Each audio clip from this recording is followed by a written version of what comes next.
할렐루야. 네. 예, 오늘 말씀 제목은 바울이 낳은 스데반이라고 했는데 이 제목을 먼저 설명을 좀 해드려야 될 것 같습니다. 어떻게 스데반이 바울을 낳게 되었는가? 사실 오늘 말씀은 이 고난을 통한 영광에 대한 말씀입니다. 우리가 영광을 얻으려면 고난을 통하여야 한다 하는 그러한 이 성경에 아주 중요한 그런 원칙이 있습니다. 고난이 있음에 불구하고도 영광을 얻는 것이 아니고 고난을 통해야만 우리는 영광을 얻을 수 있다 하는 그러한 말씀입니다. 만약에 바울이 영광이라면 고난은 스데반입니다. 이것이 바로 기독교의 역사입니다. 이것이 바로 영적 원칙입니다. 기독교 역사상 이렇게 쭉 고난을 통하여 영광을 받는 그러한 이 원칙으로 교회는 계속해서 이어지고 자라왔습니다. 이 모습을, 이 귀한 영적 진리를 가장 잘 파워풀하게 나타내는 그 사건이 바로 십자가 사건입니다. 십자가에서 우리는 다 아시다시피 예수 그리스도께서 고난을 겪으셨습니다. 인간으로서는 겪을 수 있는 그냥 가장 큰 고난입니다.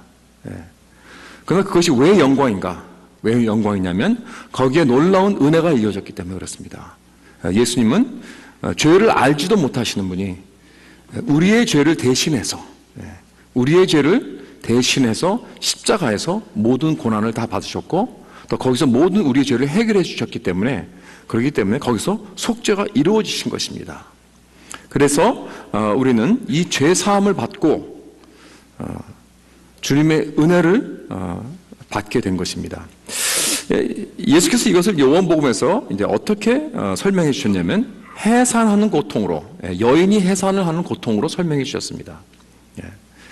그 여인이 이제 애를 낳는 해산을 하는 고통처럼 참 힘든 건 없다 그러잖아요. 그러나 이제 그 해산 고통의 원인이 된 그 아기가 태어날 때는 또 그것처럼 기쁘고 영광스러운 것은 없습니다. 그래서 요한복음에서 예수님께서 그것을 예로 들어 말씀해 주시면서 이 새 생명의 아기를 얻는 그러한 영광을 갖게 되는 것 같이 참 이 고난을 통해서만, 이 십자가의 고난을 통해서만 영광을 얻는다, 그런 말씀을 해주셨습니다.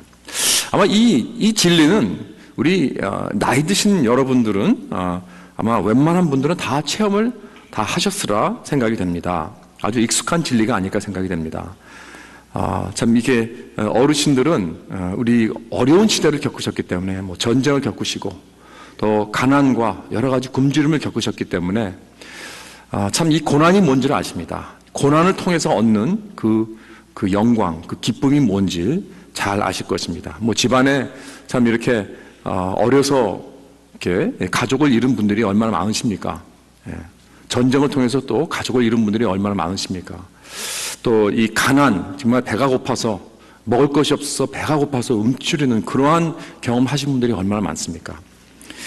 그러나 잘 견디고 또 이렇게 이민까지 오셔서 또 이민 생활하면서 뭐 물론 먹을 것은 풍부하지만 얼마나 또 서러움이 많습니까? 그렇죠? 그래서 참 이 이민 생활 하시면서 고생하시면서 끝까지 잘 견디시고 오늘까지 참 굳굳이 살아오셨습니다. 뭐 인생이 그런 거지, 뭐 그렇게 생각하시면서, 그렇죠? 그러나 저희 세대, 그리고 어린 세대들은 참 이 어른 세대에 비교해서 이 고난의 고자도 모릅니다. 저는 뭐 전쟁도 모르고 배고픔도 모르고 자랐습니다. 정말 풍성함 속에서 사실은 자랐습니다. 그래서 오늘 세대는 이 고난을 잘 핸들하지 못합니다. 좀 어려움이 오거나 뭔가 자기 마음대로 잘 되지 않으면 뭐 안절부절하고 어쩔 줄 모릅니다. 고난을 통해서 영광이 온다는 이 말이 정말 생소합니다. 많은 경우. 그러나 우리가 기억해야 될 것은 이것이 바로 영적 원칙이라는 것입니다. 우리가 고난을 제대로 받고 제대로 반응할 때 우리는 영광을 얻게 된다는 이 놀라운 진리를 꼭 기억할 수 있기를 간절히 바랍니다.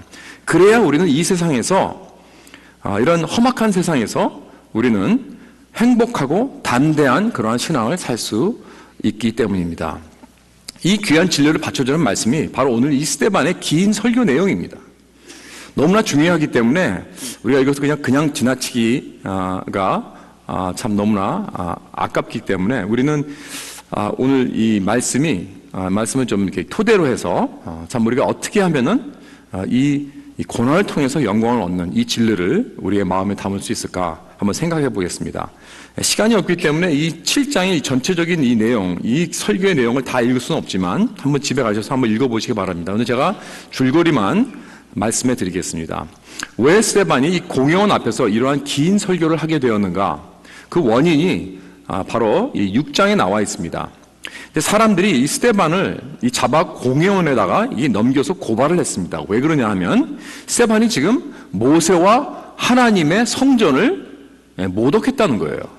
그러니까 율법과 성전을 모독했다는 것입니다. 이것을 지금 어큐즈하고 있습니다. 그래서 이 공회원에서 이 7장 1절에 보면 이것이 사실이냐, 이 사람들이 너를 고발한 이 내용이 정말 사실이냐, 이렇게 묻는 것입니다. 지금 스데반은 유대인들의 법정에 와 서 있었습니다. 그렇다면 이 7장에 나오는 스데반의 긴 설교라는 것은 두 가지 질문에 답을 하는 것입니다. 지금 성전을 모독하고 있는 것인가?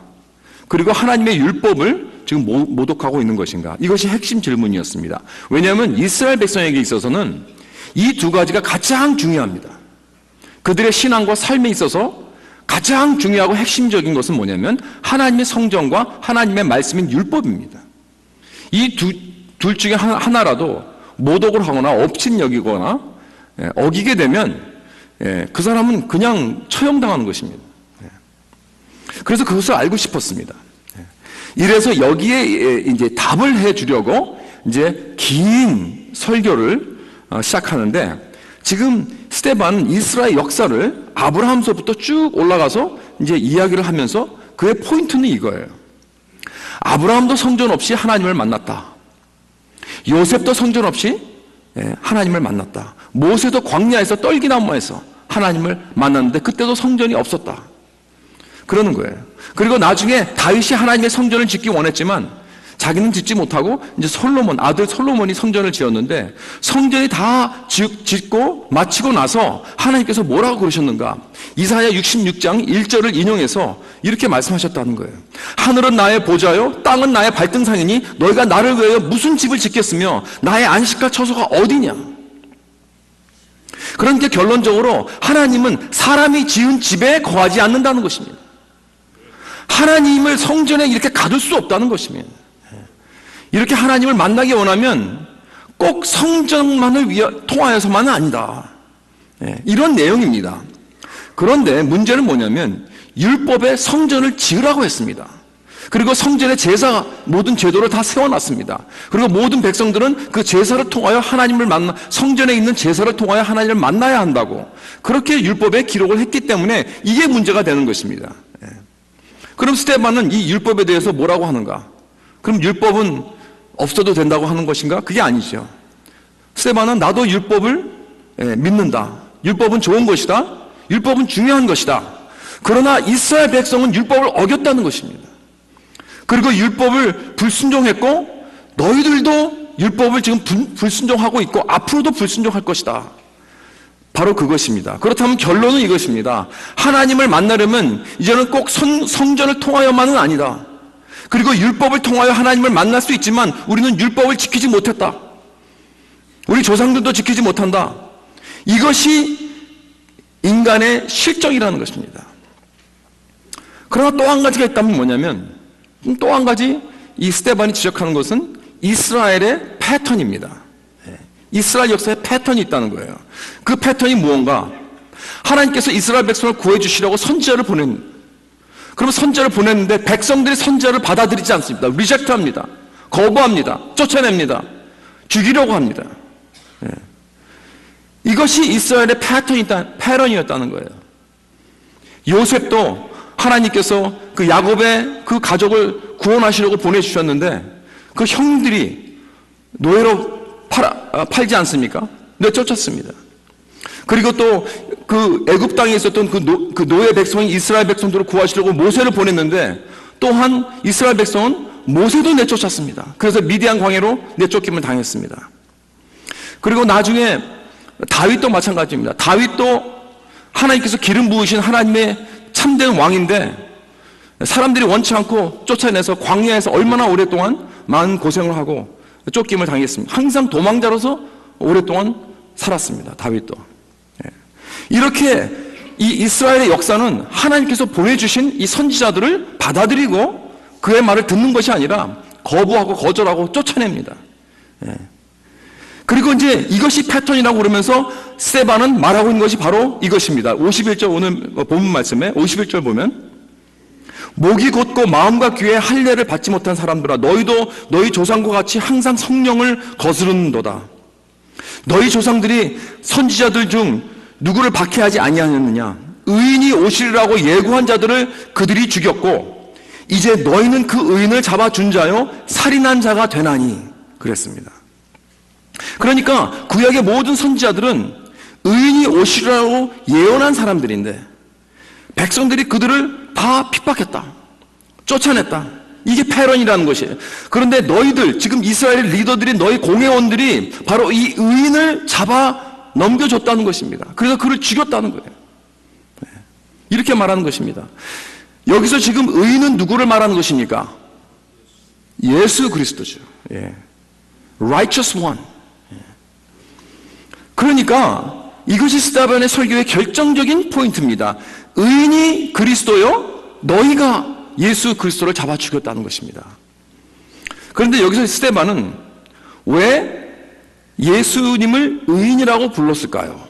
The righteous one 이라고 불렀을까요? 다른 명칭으로도 지명할 수 있었는데 성경에서 예수님을 의인이라고 칭하는 것은 율법을 지킨 자, 율법을 완전히 이룬 자를 의미할 때 의인이라고 말을 합니다. 예수께서도 그러셨죠. 내가 율법을 폐하러 온 것이 아니라 율법을 내가 이루려고 왔다, 완성하러 왔다, 그렇게 말씀하셨습니다.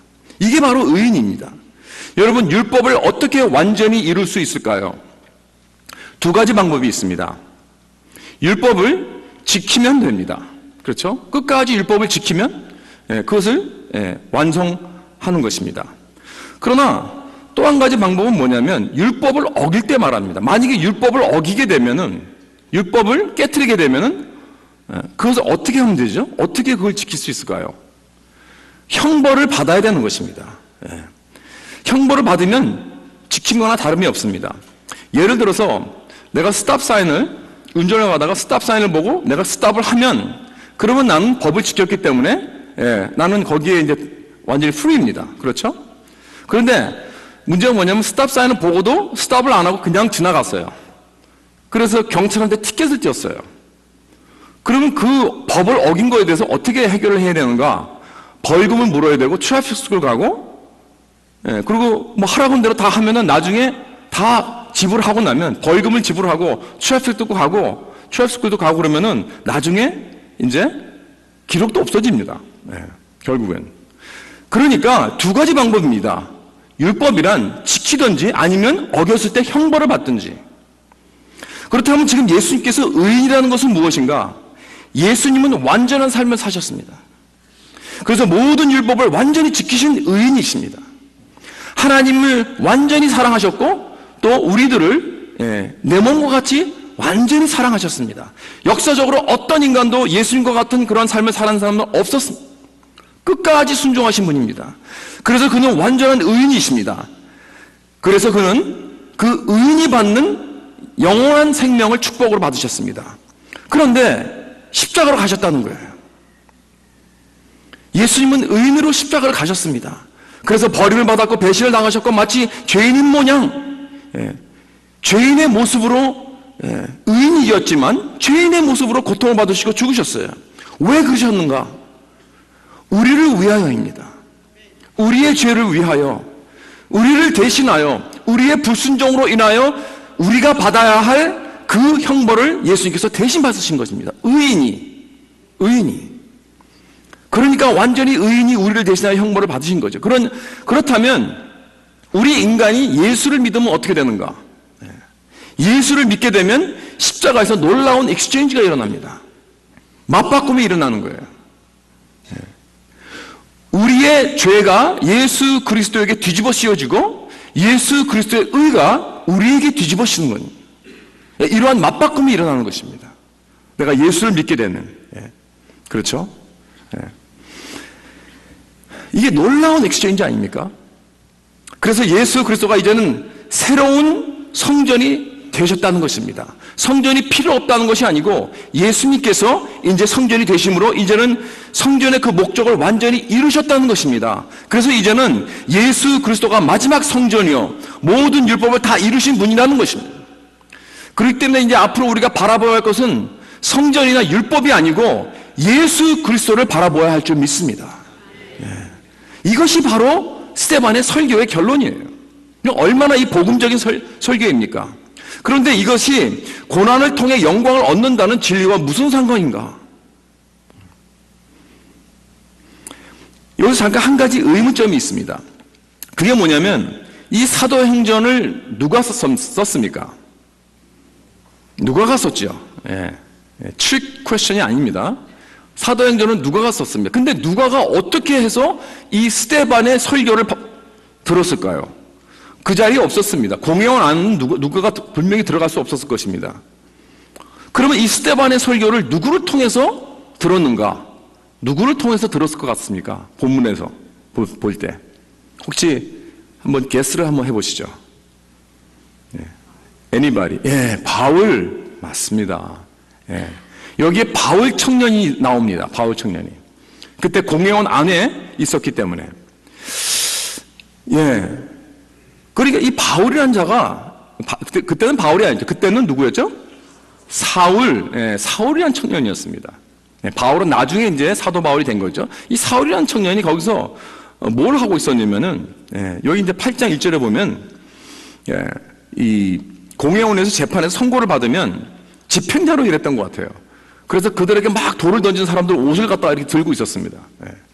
돕는 거죠. 그리고 나중에 죽었나 안 죽었나 확인하고 어프로브하고 마땅히 여겼다고 했습니다. 그렇다면 나중에 바울이 스데반의 이 놀라운 복음의 메시지를 그대로 다 기억하였다면 그 당시 스데반이 설교를 하고 있었을 때 그 복음의 메시지는 사울의 마음을 찌르고 있었을 것입니다. 분명히 찌르고 있었어요. 틀림없습니다. 그리고 그 후에 나중에 사울이 예수를 만나고 바울이 되었을 때 그 스데반의 설교 내용은 바울 신앙의 기초가 된 것입니다. 토대가 된 것입니다. 그리고 바울은 세상을 놀랍게 변화시켰습니다. 스데반은 사실 집사가 된 후 얼마 살지 못했습니다. 스데반의 사역은 굉장히 짧았습니다. 그저 설교 하나 남겼습니다. 그러나 그는 세상의 역사를 바꾸어 놓았습니다. 왜? 이 설교를 통해서 그의 죽음을 통해서 바울을 낳았기 때문에 그렇습니다. 이것이 바로 고난을 통해 영광을 낳은 그러한 사실입니다. 여러분 생각을 해보세요. 바울은 공회원 앞에서 선 이 스데반의 천사 같은 모습이라고 표현을 했습니다. 그 메시지를 듣고 완전히 놀랐을 것입니다. 사울에게 있어서 스데반의 모습은 파격적이었습니다. 어떻게 이렇게 죽을 수가 있는가? 사울이 보고 죽어가면서 뭐 어떤 악한 마음이 하나도 없었습니다. 오히려 사랑이 넘쳤습니다. 어떻게 저렇게 죽음 앞에서 천사 같은 모습을 하고 있을까? 자기를 죽은 자를 미워하는 모습이 아니라 오히려 그들을 죄를 용서해달라고 그들을 위해서 기도하고 있었어요. 주여 이 죄를 그들에게 돌리지 마옵소서.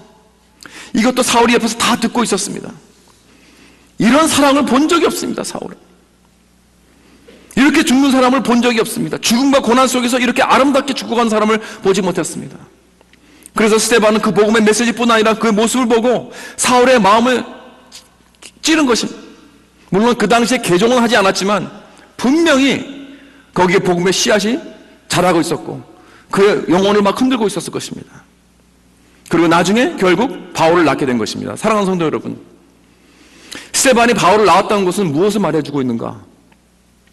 고난을 통해 영광을 얻게 된다는 것입니다. 이것이 고난 속에 태어난 교회의 패턴입니다.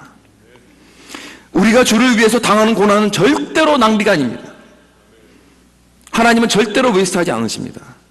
그 고난은 놀라운 생명을 낳습니다. 고난을 통해 하나님은 분명히 영광을 받으실 때가 올 것입니다.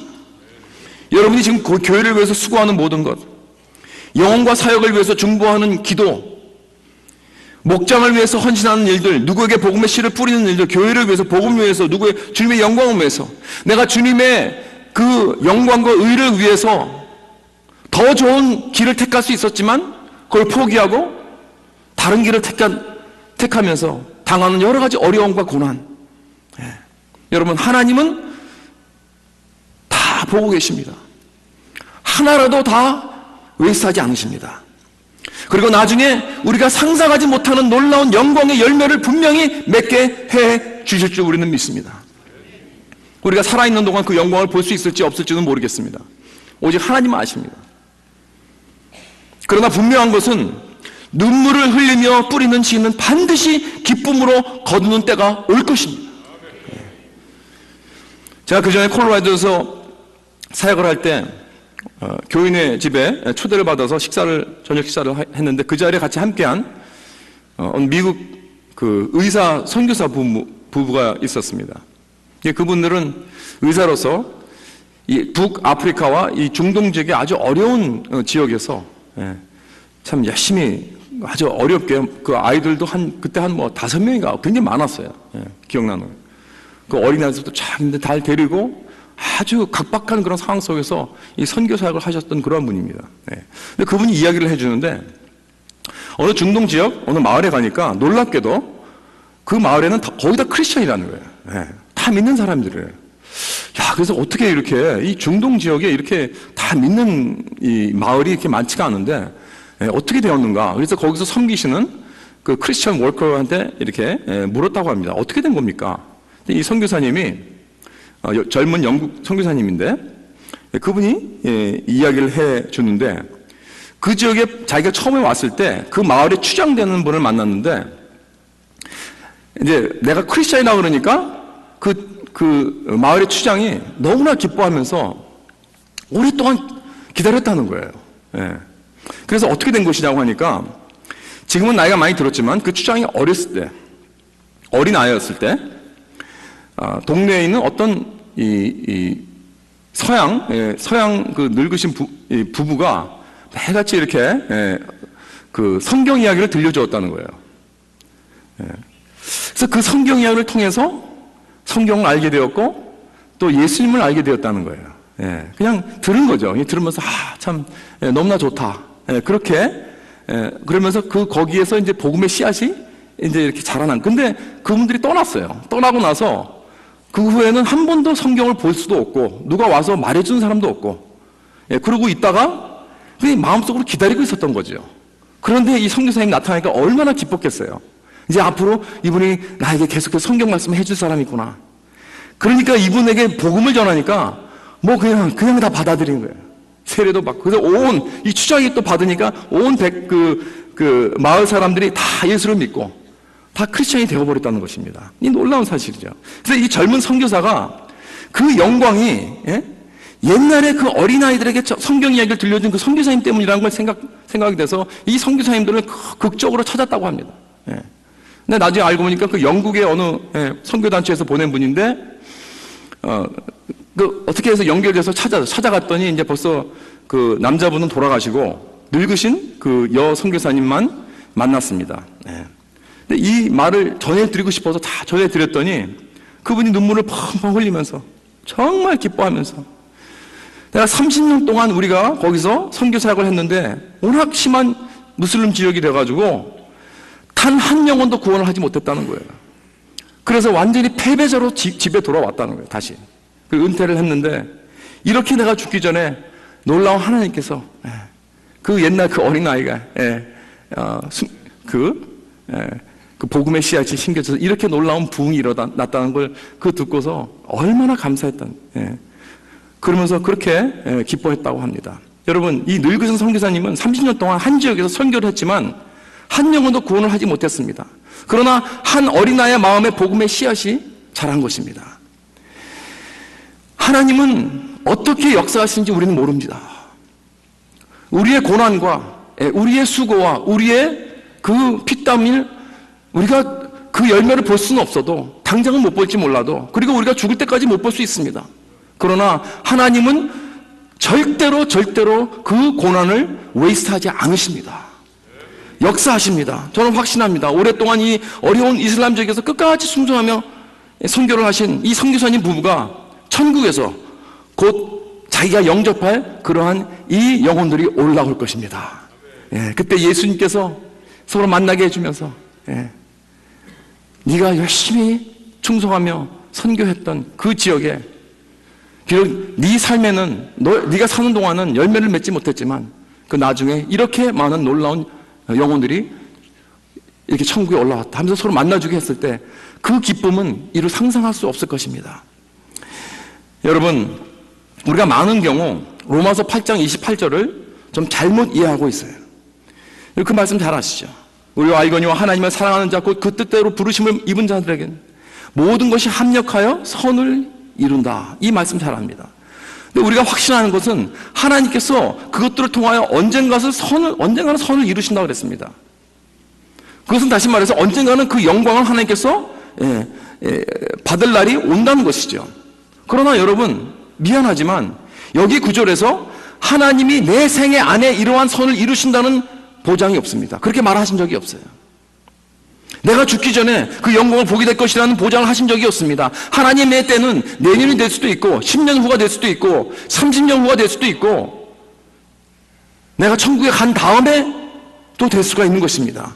히브리서 11장의 믿음장에 보면은 마지막 부분에서 믿음의 선조들은 어떤 일은 믿음을 잘 지키다가 놀라운 기적을 경험하고 약속을 받고 승리하고 칼날을 피하고 사자의 입을 막고 전쟁에서 기적적으로 살아나고 죽은 자를 부활로 얻은 영광도 보기도 했지만 또한 다른 사람들이 있습니다.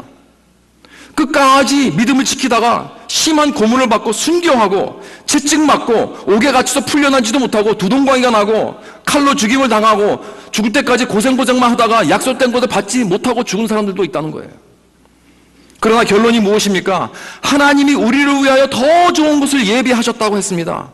어디서요? 저 천국에서 얻는 영광입니다. 할렐루야. 우리는 그것을 바라봐야 합니다. 그렇다면 모든 것을 합력하여 선을 이루신 하나님의 때는 언제를 꼭 우리는 포함해야 합니까? 천국을 포함해야 합니다. 영혼을 포함해야 합니다. 이 세상에서 아니면 저 천국에서 꼭 분명히 이루실 줄을 우리는 확신합니다.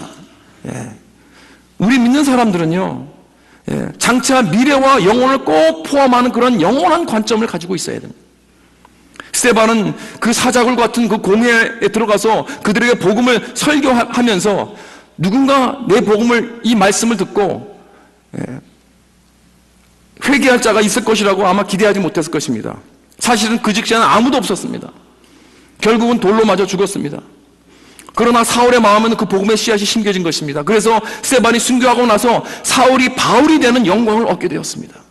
뿐만 아니라 사도 바울은 그의 삶을 통해서 이 세상을 바꾼 사람입니다. 성경의 신약을 13권을 쓴 사람입니다. 그 사람은 가는 곳마다 교회를 세웠습니다. 수많은 그 이방인들을 주님 앞으로 돌아오게 했습니다. 가장 위대한 선교사가 되었습니다. 분명한 것은 하나님은 아무것도 하나도 낭비하지 않으십니다. 우리의 고난도, 우리의 수고도, 우리의 헌신도, 단 한 컵의 냉수도 예수님의 이름으로 드릴 때 하나님은 기억하신다고 했습니다.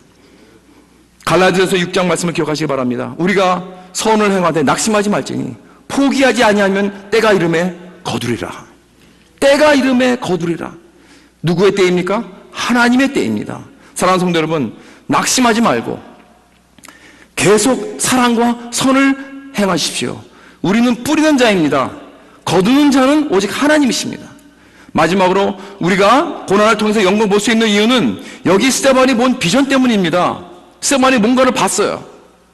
55절 보니까 지금 스데반은 돌로 맞아 죽기 전에 뭔가를 봤어요. 하늘을 쳐다보니까 지금 하나님의 영광과 및 예수께서 하나님 우편에 서신 것을 보고 그랬어요. 하나님의 보좌를 봤습니다. 여러분, 하나님의 보좌는 무엇입니까? 하나님의 보좌는 재판장입니다. 거기는 재판소입니다. 법정입니다. 하늘의 법정입니다. 옛날에는 이 왕의 보좌가 바로 법정입니다.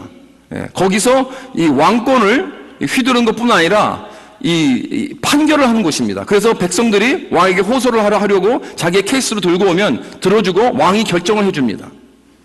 그래서 성경에 보면 예수님께서 그 하나님 보좌 우편에 앉아 계신다고 했습니다. 그렇죠? 우리가 매주 고백하는 이 사도신경에도 그랬죠? 하늘에 오르사 전능하신 하나님의 우편에 앉아 계시다가, 그렇죠? 그래서 저리로 산자와 죽은 자를 심판하러 오시리라 그랬습니다. 그러니까 하나님의 보좌의 우편이 바로 하나님의 권능의 자리입니다. 그리고 앉았다는 것은 모든 것을 다 이루었다는 것입니다. 다 끝났다는 것입니다. 그런데 지금 여기 스데반이 본 것은 예수님이 하나님의 우편에서 어떻게 하고 계셨다고요? 예, 쓰고 계셨어요. He was standing, sitting이 아니고. 예. 참 여기에만 유일하게 나옵니다. 예수께서 서 계셨다는 것이. 이것이 무슨 뜻일까요? 제가 사도행전 주석을 쓴 학자들을 쭉 보니까 가장 유력한 분들이 예수님께서 여기서 쓰신 것의 의미를 뭐라고 설명했느냐면 예수님께서 우리의 보혜사 역할을 하셨기 때문에 쓰셨다는 거예요. 예. 즉 변호사 역할을 하는 것입니다. 여러분 법정에 가면은 재판장이 앉아있고 판사가 앉아있고 변호사나 검사가 서서 이제 진술을 하죠. 그렇죠? 마치 그런 모습이라는 것이죠. 예. 요한복음에서 예수님이 우리의 보혜사라고 그랬습니다.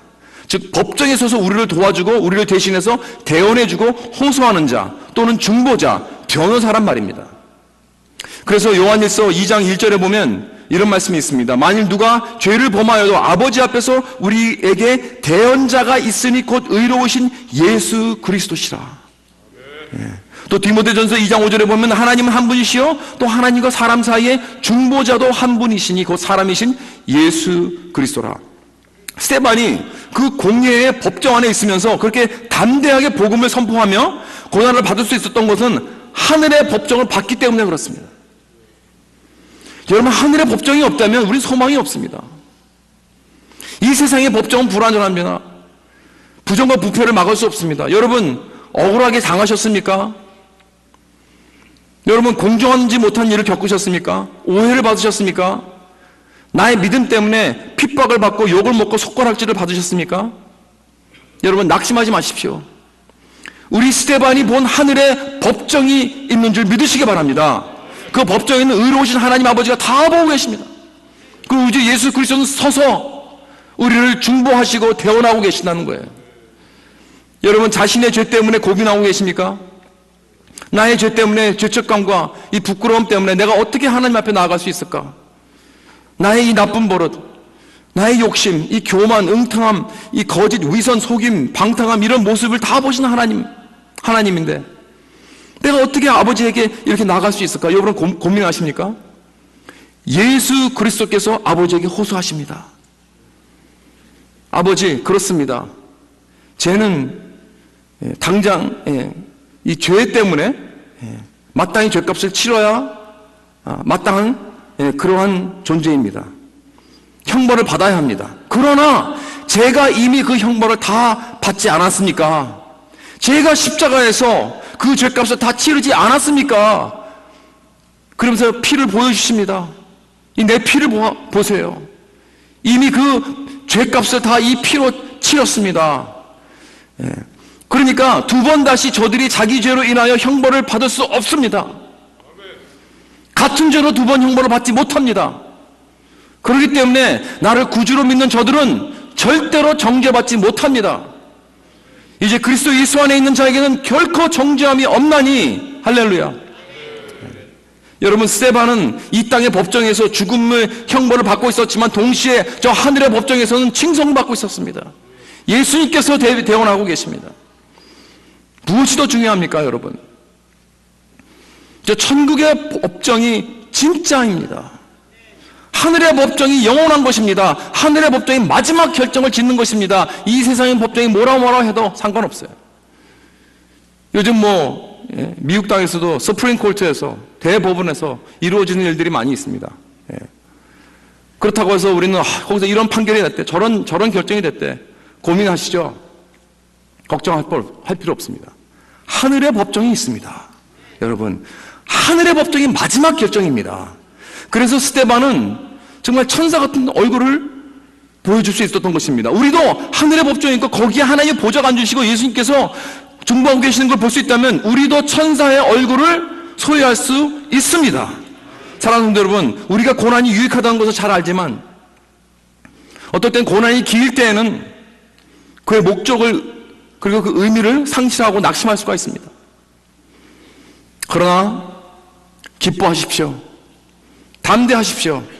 우리가 선을 행하면서 낙심하지 않고 눈물로 복음의 씨를 뿌리고 거둘 때 인내하며 기다릴 수 있는 이유는, 그리고 모든 것을 합력하여 선을 이루시는 하나님의 때를 바라볼 수 있는 이유는 저 하늘에 법정이 있기 때문입니다.